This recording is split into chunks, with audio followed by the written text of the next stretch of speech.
पहले ही पता मिलना चाहिए था, वो पता ही नहीं कर क्या मेरी। आ जाइए, पीछे से ऐसे करना पड़ेगा पोस्टर। सुफी ऐसे थोड़ा Yeah. So male and female as No. genders, that's what I'm saying. Nice mic.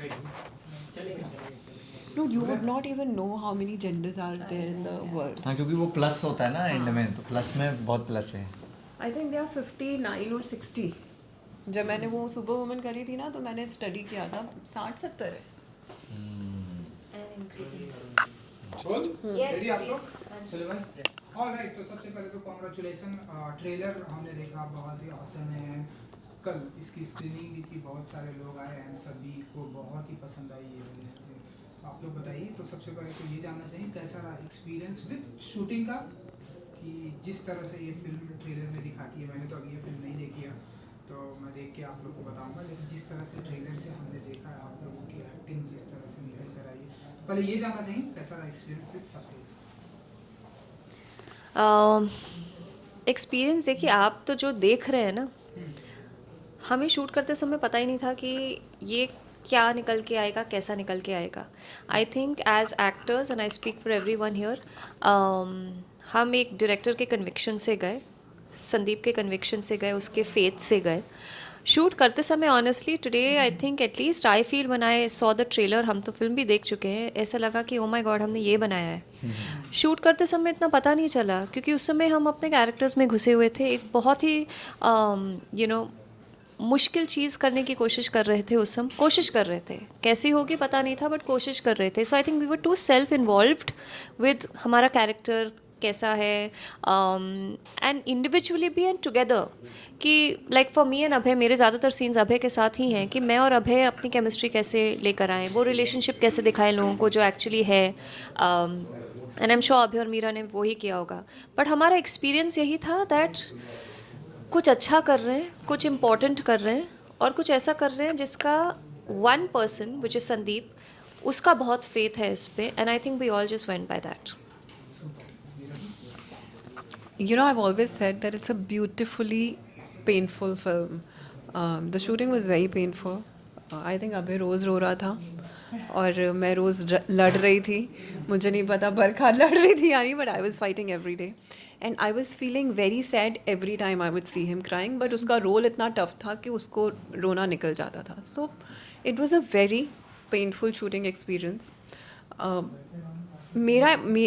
अपनी एक छोटी सी कहानी बताना चाहूँगी. Right after this film I jumped into another film with Freddy and Tanuj which was being shot in Banaras. Same जगह पे shooting हो रही थी. आई थिंक 15 या 20 दिन का फ़र्क था. और जब मैं सफ़ेद की मैंने शूटिंग ख़त्म करी थी, मैंने संदीप को मैसेज किया था, I would never want to go through this experience ever again because it was quite painful. लेकिन जब मैंने उस वाली मूवी की शूटिंग करी, तो I was given a suite room, a fancy hotel, very comfortable shooting. 7 घंटे की शूटिंग होती थी, यहाँ पे हम 18 घंटे शूट कर रहे थे. तो 6-7 दिन वो वाली शूटिंग करके ना मैं बोर हो गई. मैंने संदीप को मैसेज किया, dude I am really missing you and I am missing shooting for सफ़ेद. बिकॉज वो जो पेनफुल एक्सपीरियंस था ना, उसमें इतना मज़ा आया था कि after I got done I realise that how beautiful that experience was. Yeah, I agree to the fact that most painful experiences always create the most strangest and funniest memories. Yes. Yeah, and having said that, I would also like to say about the privilege of all three of us representing these communities, which three of us are speaking about, and we want to speak it all from our heart as we shot in the film. बहुत ही दिल से की हुई कोशिश है, और I think कोशिश को हमेशा पहले रखना चाहिए किसी भी चीज़ से, क्योंकि एक कोशिश सिर्फ कोशिश नहीं, एक शुरुआत होती है किसी चीज़ की. और हम तीनों ने ही और बाकी सब ने भी फिल्म में बहुत ही साफ़ और अच्छी नीयत से वो कोशिश की शुरुआत करने की कोशिश की है. तो आई थिंक वो उसी तरीके से रिसीव हो, एंड सफ़ेद के साथ लोग जवाब ही नहीं सवाल भी लेके जाएँ. फैमिली मैन से लेके अब तक ये दो ब्यूटीफुल लेडी भी आपकी तारीफ कर रही है इस फिल्म से लेकर, कैसे देखते हैं आप? एंड साड़ी में आना, अपने आप को ट्रांसजेंडर में अपने आप को चेंज करना, कितना इजी या कितना टफ था आप लोगों का? तीसरा सवाल ये कि कितना साड़ी में कितना इन्होंने आपकी हेल्प की साड़ी में? Not even 1%. इसकी फाइट सिर्फ इसकी अकेली की थी. We are not part of it. नहीं, वो फाइट जो है वो टफ और इजी तो बहुत परे की बात थी वो जज करना. But honestly when you are doing something for a cause, अगर आप अपने उसके हाँ अपने लिए करते हैं तो बहुत अलग बात होती है. When you are doing something for a bigger perspective, तो वो कंफर्ट डिसकम्फर्ट वो बहुत अलग की बात हो जाती है. Then you are fighting and then you are striving for the cause. तो जो एक्सपीरियंस रहा वो जितना पेनफुल था मैं उसको खुशी से लेना चाहूँगा, क्योंकि वो कुछ पेनफुल चीज़ें ही हैं. मतलब कुछ एक नया कदम उठाने के लिए मतलब एक ज़ोर से बोलना ज़रूरी है ताकि ध्यान इधर जाए. तो वो बहुत ज़रूरी था मेरे लिए, और वो मैं बस कोशिश करता, बस वही कोशिश रही कि उसको दिल से निभा सकूं, क्योंकि चीज़ें बहुत ही सेंसिटिव थी. और बस एक चीज़ माइंड में थी कि अच्छी नीयत से अगर कुछ भी करेंगे ना तो वो ज़रूर पहुंचेगा दुनिया तक. ट्रेलर में आप लोगों ने एक सीन देखा होगा कि अभय सीढ़ियों से नीचे उतर के आ रहा है. वो you know he's just in a very awkward walk. Running from the world. He's just running down. उस सीन में अभय के दोनों पैर नीचे से जल गए थे. एंड जब संदीप को पता चला पैर जल गए तो संदीप ने पर्पसली वो शॉट रखी.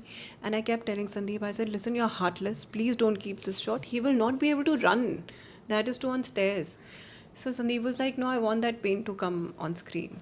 और इस लड़के ने भी कुछ नहीं बोला, इसने वो कर दिया. और वो शॉट आई थिंक 10 बारी संदीप ने लिया था, 10 बारी वो सीढ़ियों में जल, यू नो, हिज फीट वर मतलब कोयले के ऊपर पैर चले गए थे मेरे गलती से. एक सीन करते हुए राधा और मेरा जो सीन है एक वो घास वाले एरिया में, तो वो लोबान देते हैं हमारे यहाँ.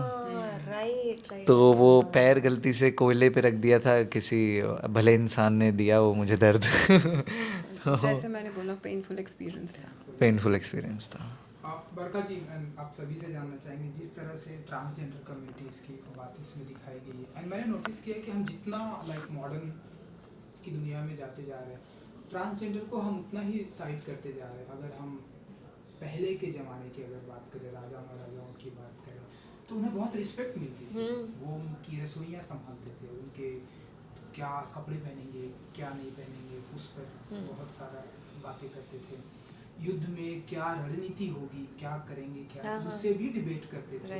लेकिन अब हम जैसे लाइक मॉडर्न ज़माने में आ रहे हैं, वैसे हम देखते हैं कि उनको उतनी रिस्पेक्ट नहीं मिलती है. एंड हम ट्रेन में या फिर सिग्नल पे हम देखते हैं उनके साथ क्या.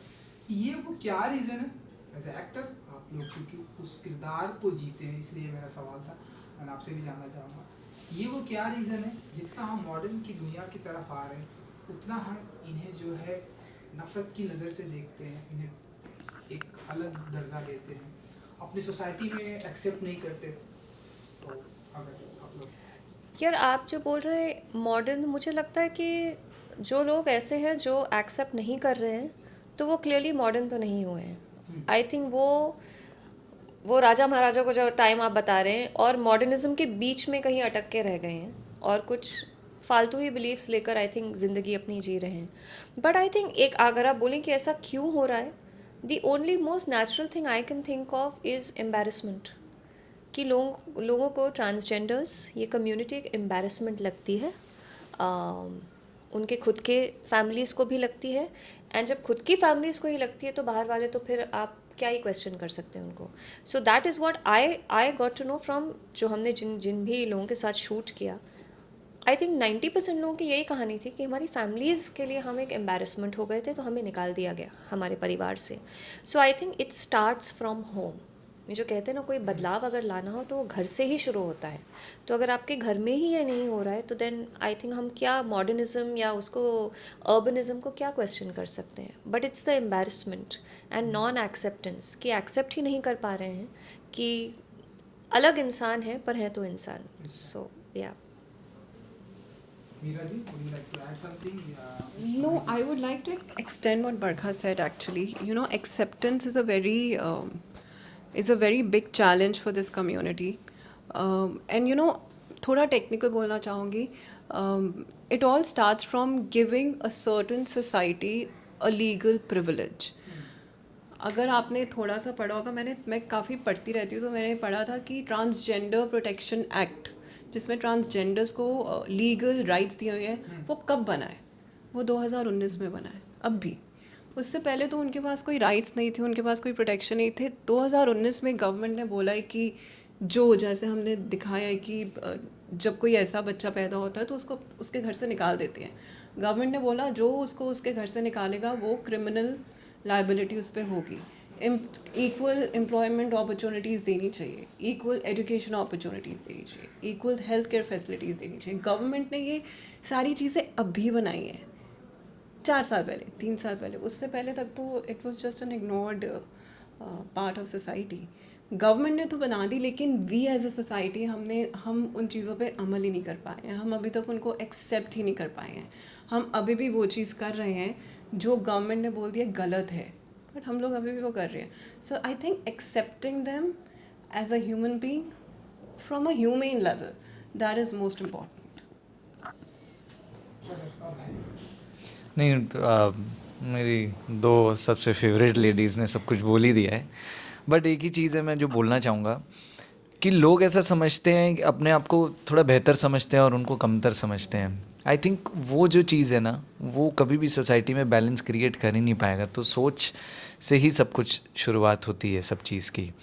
और जहाँ तक लोग मतलब मैं बोलूँगा कि क्योंकि मैं भी इस चीज़ का पार्ट हूँ तो लोग हमें गंदा बोलते हैं. और क्योंकि मैंने चांदी को प्ले किया है तो लोग मैं वो चीज़ समझ सकता हूँ.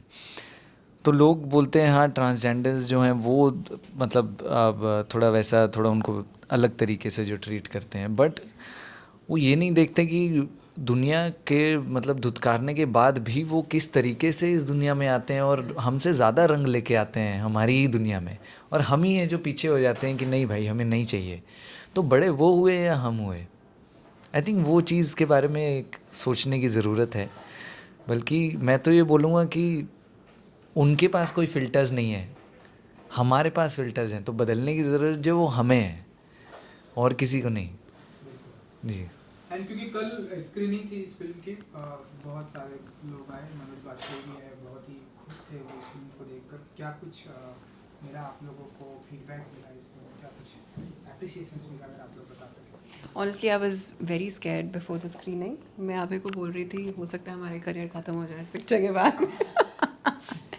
Because you know it is such a Why? no, I'm kidding. नहीं. Thank you. No, I'm kidding. मेरा कहने का मतलब ये है कि इतनी अलग पिक्चर है ना कि कोई अटेम्प्ट ही नहीं करता बनाने का, सोचने का और करने का. ऑनेस्टली कोई नहीं करता. और यहाँ पे हम सब ने वो एक डेयरिंग दिखा दी. So I was in that dilemma कि ये डेयरिंग जो हम लोगों ने दिखाई है वो एक्सेप्ट होगी कि नहीं होगी. Because everybody wants to see happy cinema. Everybody wants to see, you know, bright, nice, खुश, action. कोई वही है जो repeatedly चीज़ें चलती जा रही है. We all want to watch that. So we have attempted something which is very different, yeah, very different. So मुझे एक डर था, but कल जो सबने feedback दिया, I am extremely happy. I think we've done something magical, honestly. Manoj Bajpayee साहब की आप बात कर रहे थे. मैंने तो लकीली मुझे मौका मिला काम किया मेरा करियर शुरू करने का. फैमिली मैन से उनके साथ मौका मिला और वो जो कुछ भी बोलते हैं मैं उस चीज़ को गांठ मान लेता हूँ. वो मतलब मैंने उनको गुरु की तरह ही माना है अपनी ज़िंदगी में. और जो भी कुछ सीखा है, कोई प्रोफेशनली तो एक्टिंग सीखी नहीं, बट जो भी सीखा है उनसे ही सीखा है. तो जब उन्होंने मुझे बोला कि हाँ तूने अच्छा काम किया है, तो आई थिंक वो गुरु दक्षिणा जो उन्होंने दे दी है मुझे, वो हमेशा मेरे साथ रहेगी और मैं उसी को लेके चलता रहूँगा आगे. बारिका जी, आप बताइए कुछ. मैं तो थी नहीं कल अनफॉर्चुनेटली स्क्रीनिंग पर. Yeah, we actually missed her. I think she should have been there. नहीं, to see the everyone reaction. missed you actually. Yeah, everybody People were missed loving you. देखिए सबने मुझे मिस किया तो आपको सवाल का जवाब मिल ही गया. फिर मैंने अच्छा ही किया होगा जो मुझे मिस कर रहे थे. नहीं. मतलब या तो अच्छा बोलने के लिए मिस कर रहे थे या कुछ बुरा बोलने के लिए पर मिस कर रहे थे. बिल्कुल अच्छी, बहुत ही तारीफ होगी. ये फिल्म Yeah. Z5 पे आने वाली है, तो जी. कुछ कहेंगे आप लोग? Z5 पे आने वाली है आप लोग. प्लीज़ देखिए हमारी पिक्चर. बहुत खूबसूरत कोशिश करी है. न्यू ईयर्स का टाइम है और न्यू ईयर्स के टाइम सारे पार्टी करना चाहते हैं, बट 1 घंटे की पिक्चर है. इतनी छोटी पिक्चर कभी बनी नहीं, तो देख लीजिए, मज़ा आएगा. 29th of December is all what I want to say. On Z5. On Z5. Please watch it. Thank you. So, thank you so much. Thank you. That was quick and easy. हाँ, वो पीछे से इशारा कर रहे हैं भाई. Wrap up कर दे, रैप अप.